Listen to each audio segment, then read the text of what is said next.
নমস্কার, আমি অর্পিতা। আপনাদের সঙ্গে স্বাগত জানাই সেই চৌধুরী রান্নাঘরে। আজ আমি আপনাদের সঙ্গে শেয়ার করব চিড়ে ভাজার একটি রেসিপি। চলুন সরাসরি শুরু করা যায়। দেখুন, চিড়েটা ভাজার জন্য এখানে আমি একটা কড়াই বসিয়ে দিয়েছি। কড়াইটা প্রথমে খুব ভালো করে আমি গরম করে নিয়েছি। এবার এর মধ্যে আমি দিয়ে দিচ্ছি বাদাম। এখানে আমি 1 বাটি পরিমাণ বাদাম দিলাম। প্রথমে বাদামটা একটু শুকনো কড়াই আমি নেড়ে নেবো।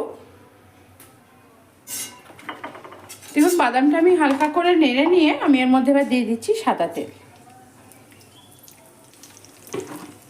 এখানে আমি 2-3 চামচ মতো সাদা তেল দিয়ে দিলাম। এবার তেলের মধ্যে বাদামটাকে কিন্তু আমি ভেজে নেবো। বাদাম ভাজার সময় গ্যাসের ফ্লেম কিন্তু একদম মিডিয়াম করে রাখবেন। বাদামটা আমার ভাজা হয়ে গেছে। এবার আমি দিয়ে দিচ্ছি কারি পাতা কয়েকটা।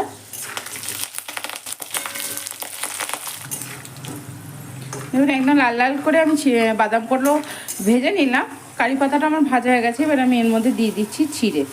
এখানে কিন্তু আমি নিয়েছি দেখুন একদম পাতলা পাতলা চিড়ে। এবার চিড়েটা দিয়ে গ্যাসের ফ্লেমটা কিন্তু বাড়াবো না, মিডিয়াম হিটে রেখে এবার চিড়েটাকে আমি খুব ভালো করে তেলের সঙ্গে নেড়ে নেবো। সন্ধ্যেবেলা চায়ের সঙ্গেই বলুন কি বাচ্চাদের টিফিনে বা যদি কেউ বাসে ট্রেনে ট্রাভেল করেন তারাও কিন্তু খুব অনায়াসে চিড়ে ভাজাটা নিয়ে যেতে পারেন। কোনোভাবে নষ্ট হওয়ারও ভয় নেই, অথচ খেতেও খুব ভালো লাগে। আর এটা বানাতেও কিন্তু যে প্রচুর সময় লাগে তাও নয়, আবার যে অনেক তেলও লাগে তাও নয়। দেখুন, আমি খুব ভালো করে কিন্তু এটাকে এবার নেড়ে নিচ্ছি। না, হাত দিয়ে তুলে একটু দেখবো এটা হয়েছে কি না। অনেকটাই একদমই প্রায় হয়েই এসেছে। এবার আমি এর মধ্যে দিয়ে দেবো পরিমাণ মতো নুন।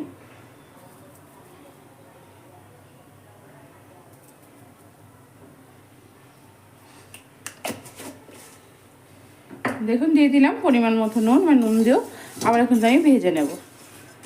আর পুরো এই চিড়ে ভাজাটা কিন্তু একদম মিডিয়াম হিটে করবেন, কোনোভাবে কিন্তু গ্যাসের ফ্লেম বাড়িয়ে করবেন না। তাহলে ওপরটা খুব সুন্দর হয়ে যাবে, ভেতরটা কিন্তু বাদামগুলো ভাজা হবে না। আর চিড়েটাও ঠিক ভালো মুচমুচে হয় না। একটু ধৈর্য ধরে যদি লো ফ্লেমে ভাজা হয় তাহলে খুব সুন্দর চিড়েটা মুচমুচে হয়।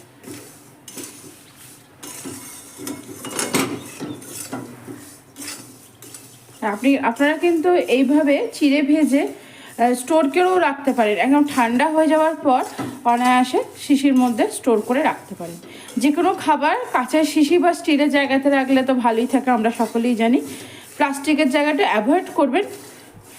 তবে এয়ারটাইট কন্টেনার হলে ঠিক আছে, কিন্তু একদম নর্মাল প্লাস্টিকের কোটো বলুন, এগুলো একটু অ্যাভয়েড করাই ভালো খাবার জিনিস রাখার জন্য। কারণ এগুলো তো আর তো কুক হবে না, মনে করুন কুক করেই আমি রাখছি, রেডি করি। এবার ডাল বা সয়াবিন বলুন বা গুঁড়ো মশলা, সেগুলো এবার কুক হয় ঠিক আছে, এগুলো তার কুক হবে না।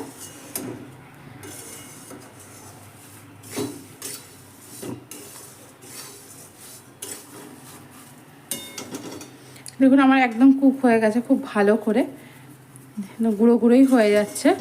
এবার আমি গ্যাসের ফ্লেমটা অফ করে দিয়ে এই গরম কড়াইয়ে কিন্তু আমি চিড়েটাকে বেশ কিছুক্ষণ রেখে দেবো। কোনো ঢাকা দেবেন না, ঢাকা দিলে কী হবে, ঢাকার নিচে জল জমে যদি এখানে পড়ে চিড়েটা কিন্তু আবার মিয়ে যাবে, মানে একদম নেতিয়ে যাবে। তার থেকে ঢাকা না দিয়ে এইভাবেই গরম করে রেখে দেবেন। শুধু ওই কয়েক সেকেন্ড বাদ বাদ একটু যদি পারেন তো এইভাবে উল্টে দিলে খুব ভালো হয়। আর এক পিঠ লাল হয়ে যাবে, এক পিঠ সাদা থাকবে। এইভাবে যদি একটু করে উল্টে দেওয়া হয় তাহলে খুব সুন্দর দুপিঠই হয়ে যায় চিড়ে। আমি কিন্তু গ্যাসের ফ্লেমটা অফ করে দিয়েছি, অফ করে দিয়েই কিন্তু নাড়ছি। দেখুন, গ্যাসের ফ্লেম কিন্তু আমার অফ দিয়েই কিন্তু আমি নাড়ছি এটা।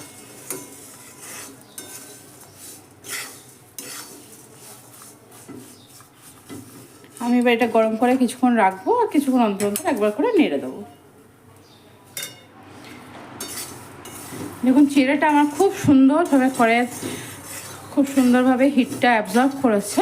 এবার আমি আপনাদেরকে একটু দেখাই আমি কিভাবে চিড়ে ভাজা সার্ভ করি, মানে পরিবেশন করি। দেখুন, প্রথমে একটা ডিশের মধ্যে আমি চিড়ে ভাজা নিয়ে নিয়েছি। এবার চিড়ে ভাজার মধ্যে ঝিরিঝিরি করে কেটে রাখা একটু শসা, বেশ ভালো লাগে, এভাবে খেয়ে দেখবেন, খুব সুন্দর খেতে লাগে। অল্প পরিমাণ শসা, আর দেবো হচ্ছে অল্প পরিমাণ পেঁয়াজ। যারা কাঁচা পেঁয়াজ খান না তারা এটা অ্যাভয়েড করবেন, কিন্তু এইভাবে দিলে খুব ভালো লাগে খেতে। রেডি হয়ে গেল আমার সন্ধ্যাকালীন চায়ের সঙ্গে খাওয়ার একটি স্ন্যাক্স রেসিপি, বা টিফিনের রেসিপিও বলতে পারেন, ট্রেন বাস ট্রাভেলিং রেসিপিও বলতে পারেন, যার যেটা মন সেটাই বলবেন। আশা করি আমার ভিডিওটি আপনাদের ভালো লেগেছে। যদি আমার ভিডিওটি ভালো লেগে থাকে অবশ্যই লাইক শেয়ার কমেন্টস করতে তো ভুলবেন না। চ্যানেলটিকে অবশ্যই করে সাবস্ক্রাইব করবেন, সাবস্ক্রাইব করে আমার পাশে থাকবেন। আজ এখানেই, ভালো থাকবেন, সুস্থ থাকবেন, আনন্দ থাকবেন, অনেক অনেক সুখে থাকবেন।